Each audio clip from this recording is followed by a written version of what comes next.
महाभारत, रामायण, महाकाव्यों और पुराणों पर आधारित शास्त्रीय नृत्य है। कथकली केरल का शास्त्रीय नृत्य है। इसकी भाषा मणिप्रवलम है, जो कि मलयालम और संस्कृत से मिलकर बनती है। इसमें नायक को पाचा और खलनायक को काठी कहा जाता है। इसमें स्टेप्स होते हैं 24। इसमें श्रृंगार होते हैं 5 प्रकार के। शास्त्रीय नृत्य है। भरतनाट्यम तमिलनाडु का है, जो कि सबसे पुराना है। कथकली केरल का है। मोहिनीअट्टम केरल का है। मणिपुरी मणिपुर का है। कथक उत्तर प्रदेश का है, उत्तर भारत का एकमात्र है। ओडिसी ओडिशा का है। कुचिपुड़ी आंध्र प्रदेश का है, जो कि कृष्णा जिले के कुचेलापुरम गांव से लिया गया है। स्त्रिया असम का है, जो कि सबसे नया है, 2000 में शामिल हुआ श्रीमद शंकरदेव के प्रयासों से। अगर हम बात करें कि संस्कृति नाटक अकादमी के अनुसार तो ये 8 हैं और संस्कृति मंत्रालय के अनुसार 9 है। संस्कृति मंत्रालय 9वां छऊ को मानती है। इसके 3 प्रकार होते हैं। मयूरभंज, जो कि उड़ीसा का है। पुरुलिया छऊ, जो कि वेस्ट बंगाल का है। और सरायकेला छऊ, जो कि झारखंड का है। यूएन का मुख्यालय कहाँ पर है? यूएन का मुख्यालय न्यूयॉर्क में है। यूएन के 6 ऑर्गन है, जिसमें से 5 का मुख्यालय तो न्यूयॉर्क में है, लेकिन जो अंतर्राष्ट्रीय न्यायालय है उसका मुख्यालय द हेग में है, जो कि नीदरलैंड में है। जब इसकी स्थापना हुई 24 अक्टूबर 1945 उस 45 में इस समय इसमें 51 कंट्रियों ने साइन किया और वर्तमान में इसमें 193 देश हैं, जिसमें दक्षिणी सूडान सबसे अंतिम देश है।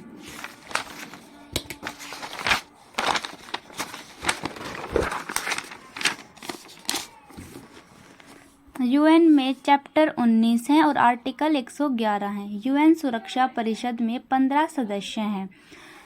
इसमें जो अस्थायी सदस्य हैं वो 10 हैं और स्थायी सदस्य 5 है। ABCFR, यानी कि अमेरिका, ब्रिटेन, चीन, रूस, फ्रेंच। भारत ने पहली बार इसमें 1950 में शामिल हुआ। भारत अब तक 8 बार इसमें शामिल हो चुका है। सबसे ज़्यादा बार जापान 12 बार। यूएन में वर्तमान सदस्य 193 है, जिसमें 193वां देश क्या है? दक्षिणी सूडान है।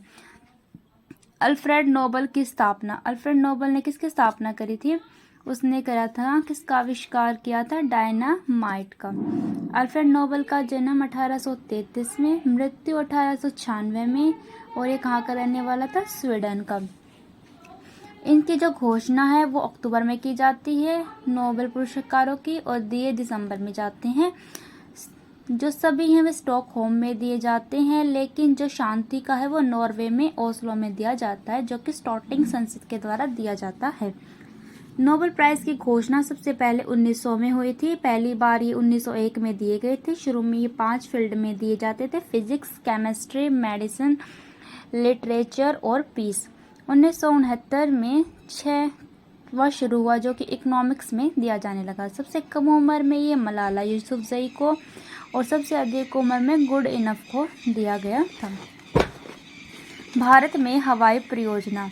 भारत में हवाई परियोजना सबसे पहले जो हवाई डाक सेवा थी वो 1911 में शुरू हुई। वो प्रयागराज से नैनी के लिए थी। 10 किलोमीटर की वो यात्रा थी। प्लेन, जो उसमें प्लेन गया था, होता हबर बाई प्लेन। इसमें जो मंत्रालय आता है वो नागरिक उड्डयन मंत्रालय है, जिसके वर्तमान मंत्री कौन है? राम मोहन नायडू हैं। वायुयान एक्ट 1934 में आया। भारत का सबसे बिजी एयरपोर्ट जो है वो इंदिरा गांधी एयरपोर्ट है, जो कि नई दिल्ली में है।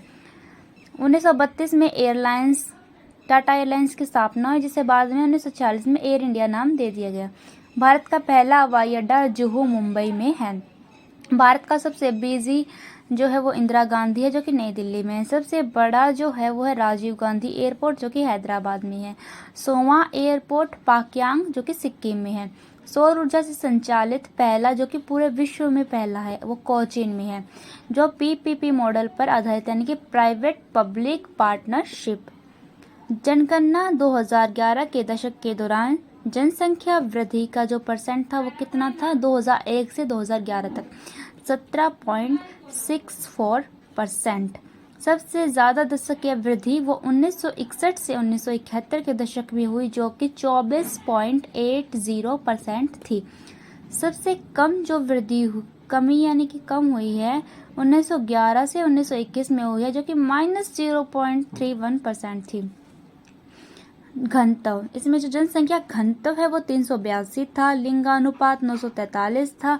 बाल लिंगानुपात 919 था। साक्षरता 74.04% थी। इसमें मेल 82.10% और फीमेल जो थे वो 65.46% थी।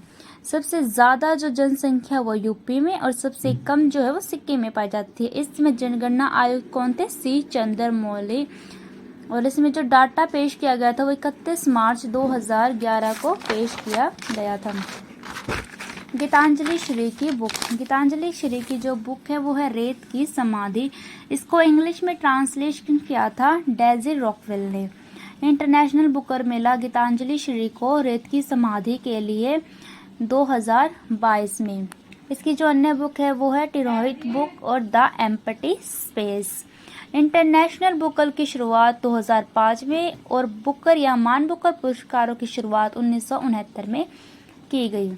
झुम्पा लाहिड़ी की book the lowland whereabouts interpreter of melodies और द नेमशिक। बंगाल का गवर्नर जनरल, बंगाल का पहला गवर्नर जनरल कौन बना? Warren Hastings. और भारत का गवर्नर जनरल बना बेंटिक। भारत का प्रथम वायसराय बना कैनिंग। जो पिट्स इंडिया एक्ट था 1784 का, उसने 2 भागों में बांट दिया था, बीओडी और बीओसी, जो बोर्ड ऑफ डायरेक्टर और बोर्ड ऑफ कंट्रोलर। जो बोर्ड ऑफ डायरेक्टर था वो व्यापारिक मामलों के लिए था और जो बोर्ड ऑफ कंट्रोलर था वो राजनीतिक मामलों के लिए था। बोर्ड ऑफ डायरेक्टर में 24 सदस्य थे, बोर्ड ऑफ कंट्रोलर में 6 सदस्य थे। 1935 एक्ट, नेहरू ने इसे दास्ता का अधिकार पत्र बताया था। केंद्र में द्वैध शासन शुरू हुआ इसके दौरान। प्रांतीय सरकार आई 1937 में। आरबीआई की स्थापना भी इसी एक्ट के माध्यम से हुई। म्यांमार भी इसी एक्ट के माध्यम से अलग हुआ 1937 में। संघीय अदालत शुरू हुई 1937 में। उसमें जो टोटल जज थे वो 7 थे, जिसके पहले जज थे मॉरिस मेयर, CGI। शक्तियों का विभाजन संघ, राज्य और समवर्ती सूची में किया गया। भारतीय स्वतंत्रता एक्ट जो आया था वो 18 जुलाई 1947 को पारित किया गया था। जो माउंटबेटन योजना थी वो 3 जुलाई 1947 को आई थी, जिसे डिकी बर्ड प्लान या बालकन प्लान किसने कहा था? नेहरू ने इसे बालकन प्लान कहा था। 8 डिग्री चैनल जो कि मालदीव और मिनिकॉय को बांटता है। 9 डिग्री चैनल जो लक्षद्वीप और मिनिकॉय को बांटता है। 10 डिग्री चैनल जो अंडमान व निकोबार को बांटता है। भारत की तटरेखा 7516.6 किलोमीटर है। इसमें जो 9 राज्य हैं जो तटरेखा पर हैं, जिसमें से गुजरात सबसे लंबी तटरेखा साझा करता है जो कि 1214 किलोमीटर है। आंध्र प्रदेश 973, तमिलनाडु 906, गोवा सबसे कम जो कि 103 या 104 किलोमीटर है। अगर हम भारत का सबसे उत्तरी बिंदु कहेंगे तो इंदिरा कोल है, और अगर पश्चिमी कहेंगे तो गुहार मोती, पूर्वी कहेंगे किबुथु और दक्षिणी कहेंगे तो इंदिरा पॉइंट, जिसे पिग्मिलियन पॉइंट या पाशन पॉइंट भी कहते हैं। प्रधान मध्याह्न रेखा, जो भारतीय मानक समय रेखा है वो 82.5 डिग्री पर होती है, जो कि 5 राज्यों से होकर गुजरती है। इसकी ट्रेक है यूपी में छत उड़ी आंधी से, यानी कि यूपी, MP, छत्तीसगढ़, उड़ीसा और आंध्र प्रदेश। भारत के साथ प्रथम व्यापारिक संबंध, पहला पुर्तगाली जो था वो वास्को डी गामा था, जो कि 1498 में आया। फिर 1502 में आया। फिर 1524 में उसकी मलेरिया से यहीं पे मृत्यु हो गई थी। दूसरा जो पुर्तगाली आया वो पेड्रो कैब्रल आया, जो कि ब्राजील को खोजा जिसने। इसके साथ में एक बार्थोलोम्पो डियाज भी आए थे। जो पहला गवर्नर था वो अल्मीडा था, जिसने ब्लू वाटर पॉलिसी शुरू की, जो 1505 से 1509 तक रहा था। सेकंड जो गवर्नर था वो अल्बुकर्क था, जिसने 1509 से 1515 तक रहा था। 1510 में इसने गोवा को जीता। पुर्तगाली सबसे पहले आए और सबसे लंबे समय तक रहे। 19 दिसंबर 1961 को गोवा से ऑपरेशन विजय के द्वारा इन्हें निकाला गया था। पुर्तगालियों ने जो अपनी पहली फैक्ट्री है वो 1503 में कोचिन में शुरू की और दूसरी फैक्ट्री 1505 में कन्नूर में शुरू की। जो अकबर है, अकबर का शासनकाल 1556 से 1605 है, जो कि ईस्ट इंडिया कंपनी के स्थापना के समय शासक रहे।